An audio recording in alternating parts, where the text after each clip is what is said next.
All right, I am going to get started with my introduction so we can get in and out of here on time.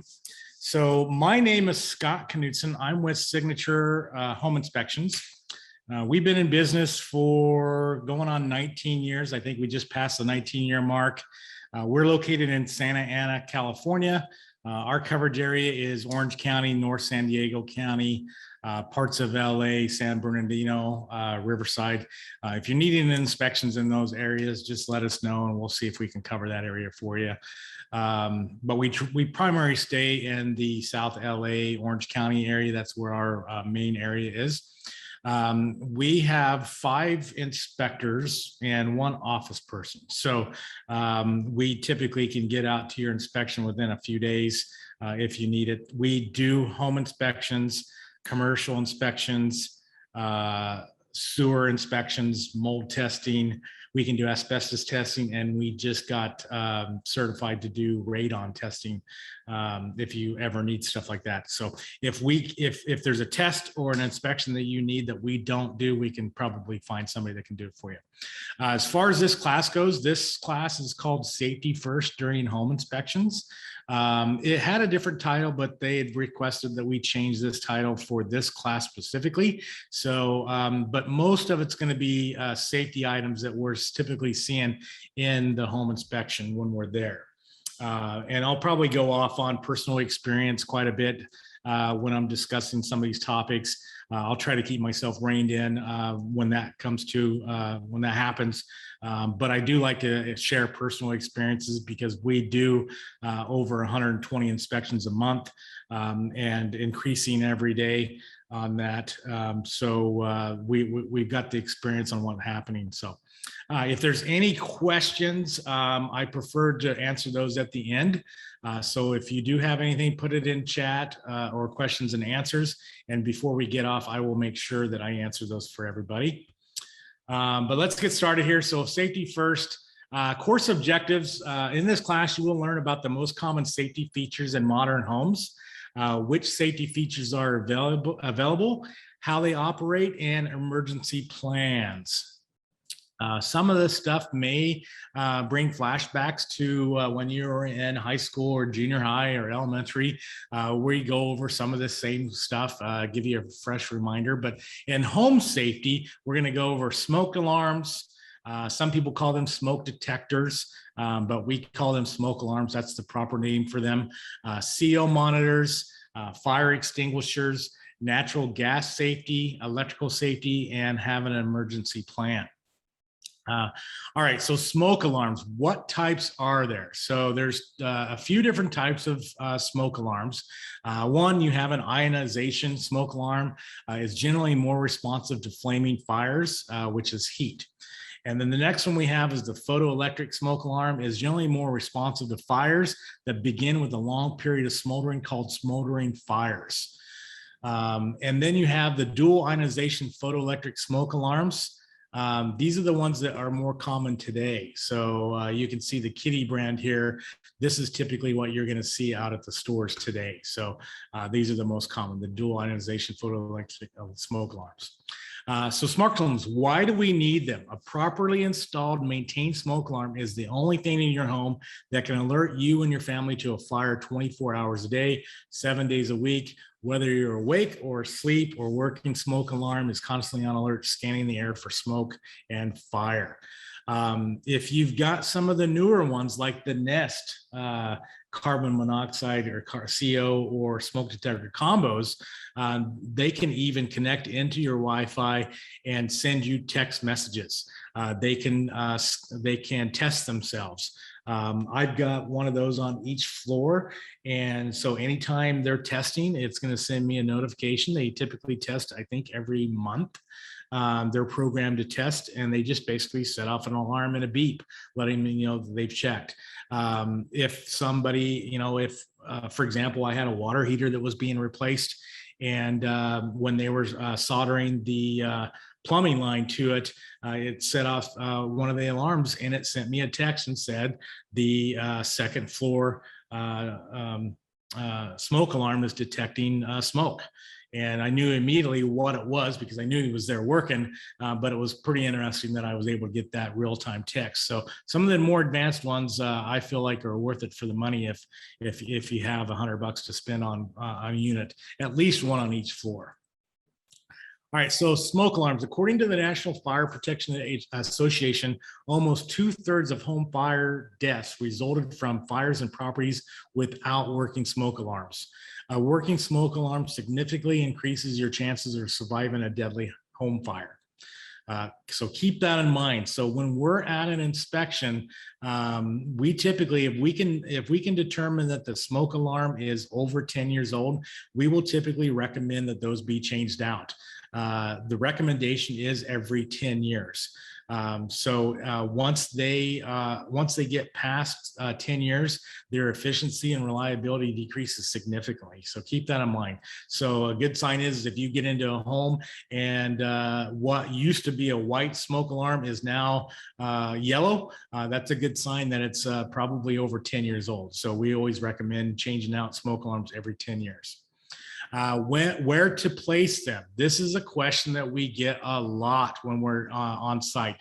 So in the state of California, whether it be grandfathered or not, whether it be a house built before this was required or not, it is required to have a smoke alarm in every bedroom, outside the hallway of the bedrooms, and then at least one on each floor. So if you have 3 floors, like for example, you have a first floor where it's a garage that leads just to the entry, you still have to have one on that first floor, and then one on the second floor, third floor, and then like I said earlier, one in each bedroom and the hallway outside the bedroom. If there's 3 bedrooms on the same floor, you don't have to have one just right outside. You can just have one that will cover all 3 of these.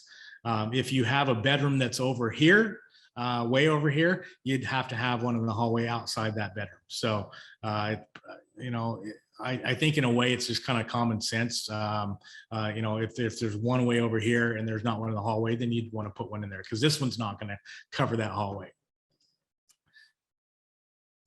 Here's just another graphic that I pulled off. So this is a common area where you have smoke CO combos, carbon monoxide alarms, photoelectric alarms, fire extinguishers, and so forth. So these are some recommended placements of each of these type of detectors.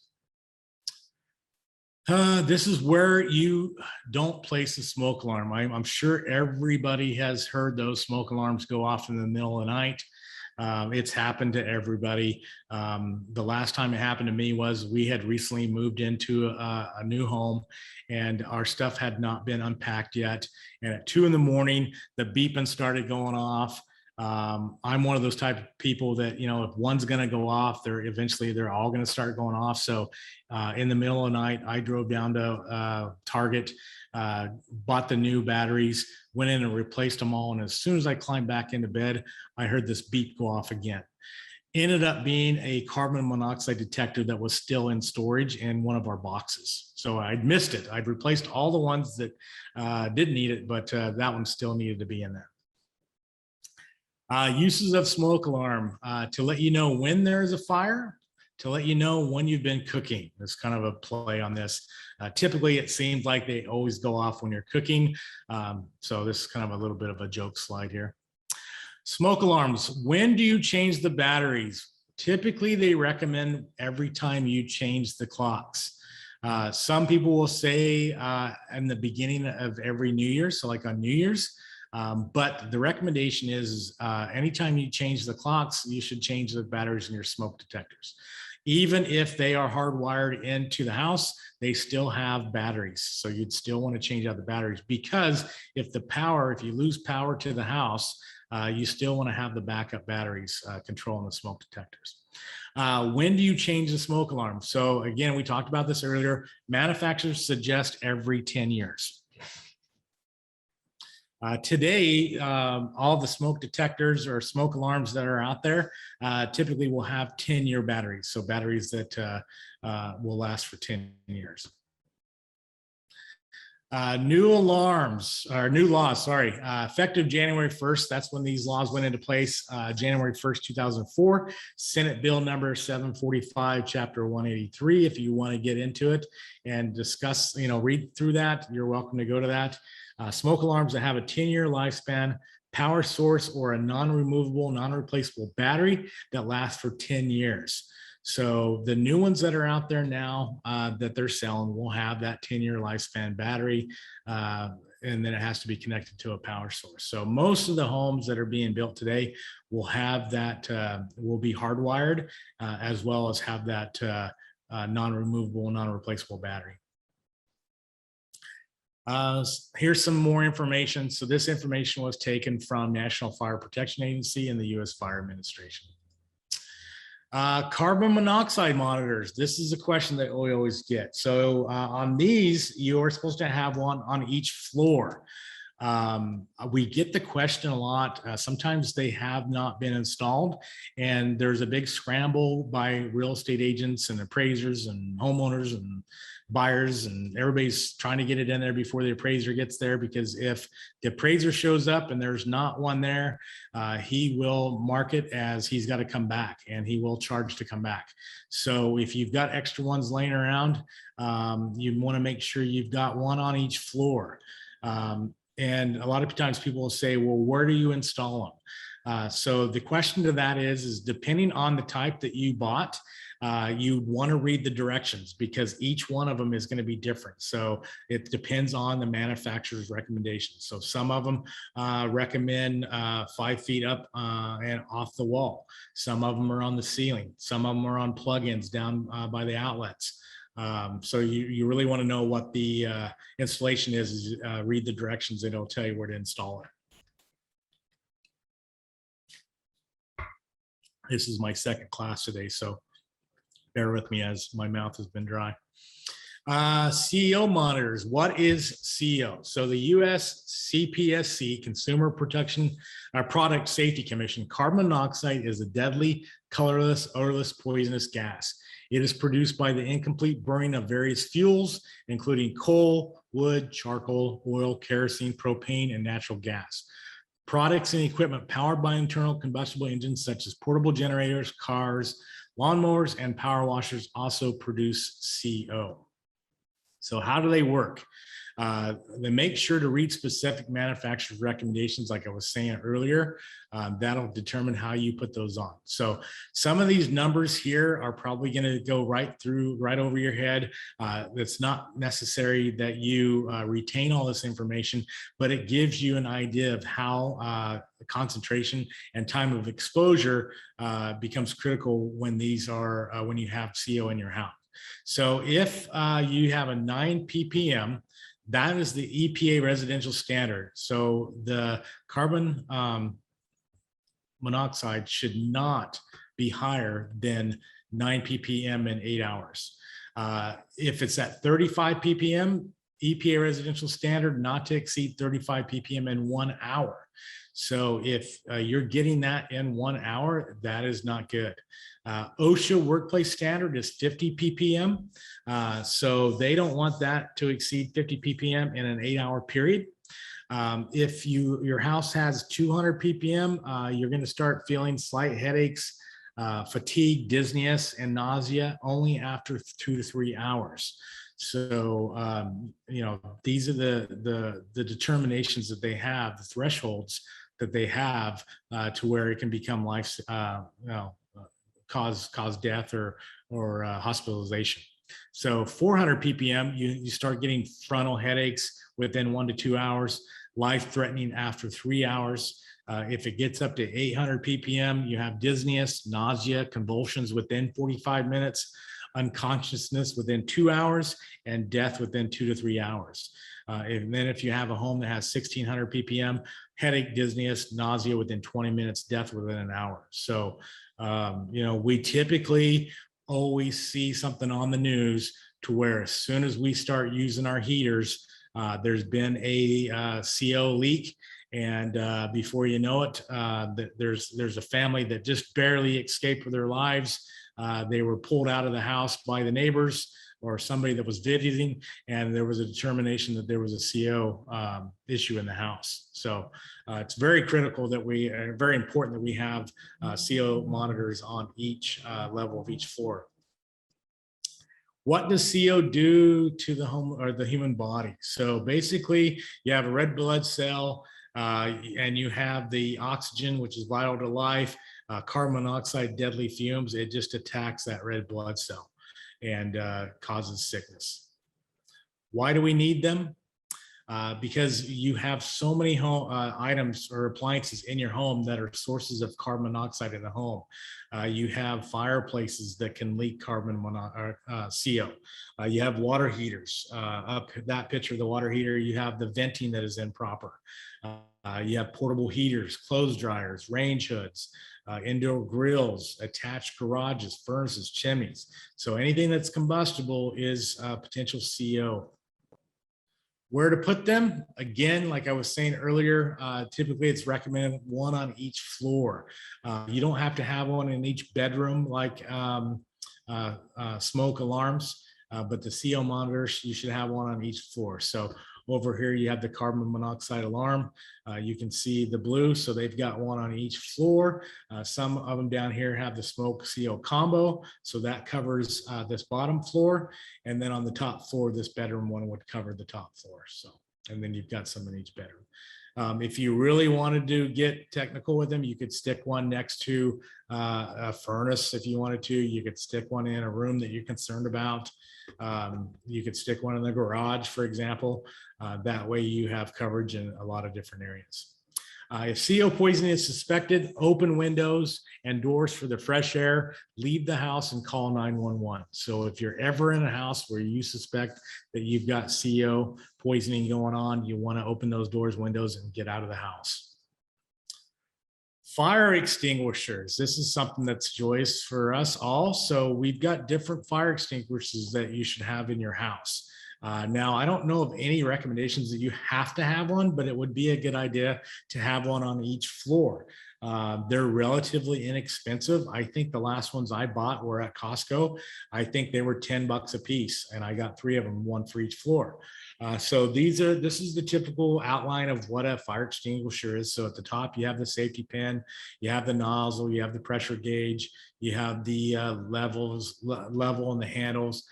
This one's going to show you the inside, the high pressure gas canister, and the dry chemical carbon dioxide or water, depending on what type of extinguisher it is. So you've got the types, you've got the dry chemical. Types of fires that this dry chemical will be normal combustibles, burning liquids, or charged electrical. So on this one, this is the CO2 carbon dioxide. Types of fires that you can use with this one would be normal combustibles. It's not as efficient as the dry chemical we talked about earlier, burning liquids, and charged electrical. So if there's an electrical fire in one of the panels, for example, and it's charged, you'd be able to put it out with this type of fire extinguisher. And then you have the old style, the pressurized water, carry them on a fire apparatus. We don't see those too often. You've got some halons, which are not typically seen outside large businesses with expensive electronic equipment. So if I am in a commercial inspection and I go in the server room where all their servers are, all their computer equipment, modems, and so forth, that's typically where I'll see one of these. And then you have the wet chemical, which is a K model, generally seen in the restaurant business. So if you're in a restaurant, you typically will see the wet chemical ones. So how to utilize the fire extinguisher. So if you've never used one before, you basically use the pass method. So pull, aim, squeeze, and sweep side to side. Where is your shutoff? So this is another thing that we will determine when we're at an inspection, and we will show the client. We take pictures of them so they know where it's off. So on every house, the homeowner should know where their shutoffs are. On this house, this is on the left side of the house. You can see the gas meter shut off at the very bottom there. Sometimes you'll see, usually when you have a house and they've been built next to each other, they will have the meters on each side. So because they're running the gas line down the middle and then they branch off from there. So you'll have on this house, you're going to have the panel or the gas meters on, facing each other. On the other side, you're not going to have any gas meters. They're going to be on the inside. So typically you'd see two adjacent to each other based on the house. So how to turn them off? This is a question that we always get. People aren't always aware of it. So when you get over to the gas meter, you're going to see a valve down here at the bottom. So this is the gas line coming in from the city or from the gas company. And then this is your shutoff valve. So you will have to have, I call this a crescent wrench. Some people call it an adjustable wrench. But I would recommend having either one of those somewhere in your junk drawer or somewhere where it's easily accessible. They also make keys for these. They're like gas meter wrenches that you can actually strap to the gas meter so it's always there, or chain it to it. But so to turn it off, you have to make sure that it's lined up like this. So this is the flow of the gas. So this is on right here. This is what it looks like when it's on. When it's off, it's going to be diagonal to it. So that's how you turn it off. This is, so you don't want to mess around with gas. So if the gas is off, your home inspector is going to advise you of that. Please do not expect them to turn the gas on. Usually when the gas is off, it's off for a reason. My company, we do not turn those valves. If it's off, we're going to make a note of it that it was off, and that if we have to come back to do a reinspection, we'll have to come back and do that. But we typically will recommend that you make sure that the gas is on. All utilities, water, gas, electric, make sure everything's on before the inspection, so it speeds up the process, and we don't have to come back. And the reason why, gas is such an important thing is because if there's a gas leak in a house, it can literally blow the whole house apart. So this is an example of a gas explosion in I don't know if this was New York or Chicago. It looks like New York. But it basically blew this whole block up on this building because of the gas leak. There's been instances where I've done inspections for firemen, and I've asked them, I'm like, how do you guys approach a fire when you get to the house? And when they get there with the fire truck, if they do not have confirmation from the gas company that the gas has been shut off, they won't even get out of the fire truck. It's that dangerous. They have to have confirmation before they can even start fighting the fire that the gas has been turned off to that building. Again, even firemen don't mess around with that kind of stuff. Natural gas safe. So what is it used for? So again, gas is used for fireplaces, furnaces, attached garages. A lot of times they have water heaters, furnaces in the garage, gas grills inside, water heaters, usually gas in this area, clothes dryers, typically common for gas, portable heaters, not so much with gas, but the electrical. So these are what the gases are being used for. Again, we got this information from Appliance Safety, Natural Gas Smell. Call 911 and SoCal Gas at 1-800-427-2200 if you suspect a leak. So if I'm at an inspection or any one of my team members at an inspection and we smell gas, we will immediately contact one of the agents, preferably the agent that's on site, to let them know that they should call the gas company as soon as possible. We're not there to shut stuff off. If it's emergency and we feel like it has to be shut off ASAP, we will go outside and shut that gas off, and then wait for the gas company to come out. If the seller's not there or the listing agent's not there, then we would either try to contact them or have the real estate agent try to contact them and let them know that they need to contact the gas company. Electrical safety. So this is something that we come across as well when we're doing our inspections. This is the main service entry panel here for this house. You can see here at the top, you've got a main shutoff, and then you've got some breakers that go to the sub panel. So there's going to be a sub panel somewhere else in this house as well. But if you need to shut the whole power off to the house, it's going to be this main breaker here at the top on this panel. There's different panels. It really depends. But typically, if you look inside the panel, it'll say main shut off, and that's where you shut it off. So as far as electrical safety, one thing that we're looking for is we want to make sure there's no overloading the electrical circuits. So what we do when we come to the inspection, we will come in and do I call it, wake up the house. As soon as we've done a quick walk around outside, we will come inside and do a walk around on the inside. And during that time, we're going to come in and turn on all the lights, turn on all the fans, turn on all the exhaust fans, turn the AC up high. We want to put a load on that system so we know that everything's working and that the electrical circuits are able to handle that. And then when we're doing that, we will take an infrared camera and scan the electrical panel to make sure that there are no circuits that are overloaded or heating up. We're going to, so when you're on site, inspect electrical cords and appliances for any kind of damage. You don't want to tack cords to the wall or run them underneath rugs. I even see people running extension cords in the soil. They will plug it into the outside wall outlet. They will bury it in soil, and then before you know it, it's popping up and it's powering the waterfall or the water feature. And then also you want to make sure that you're maintaining airspace around electrical equipment such as TV, VCR, stereo. I've got a mesh wireless system, and it's by Eero.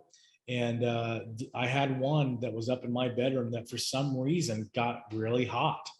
And it was working, but out of the 3 that I had, 1 on each floor, that one was always getting hot. So I ended up taking it, unplugging it, and sent it back for repair. And they ended up having to replace it because it was too hot. It was just getting hot. So, that can happen with TVs, VCR, stereos as well.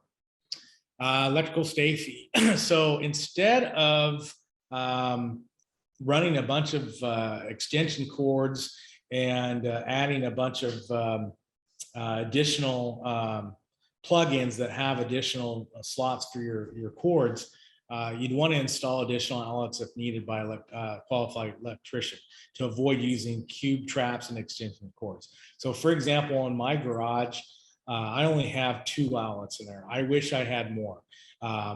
So the next time I'm getting ready to redo some of the stuff in my garage, before I have anything done, I'm going to have an electrician come in and add a couple more outlets because I just don't feel like I have enough in the garage.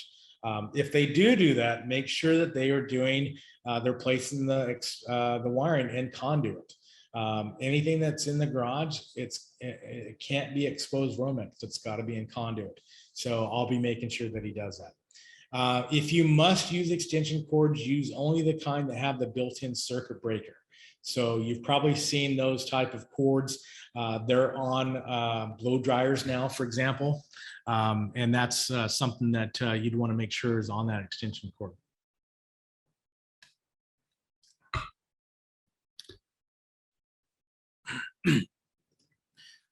So on electrical safety, so special considerations, the information that we pulled some of this from is if you have any questions about electrical safety, California Edison's a good site. So www.sce.com. Emergency plan. These are something that I bet most people do not have in their house. And I would highly recommend that you have one if you have a large family, if you've got kids, because if there's ever a fire or if there's ever any earthquake or flooding or anything like that, you'd want to have an emergency plan. So make a plan, make a map.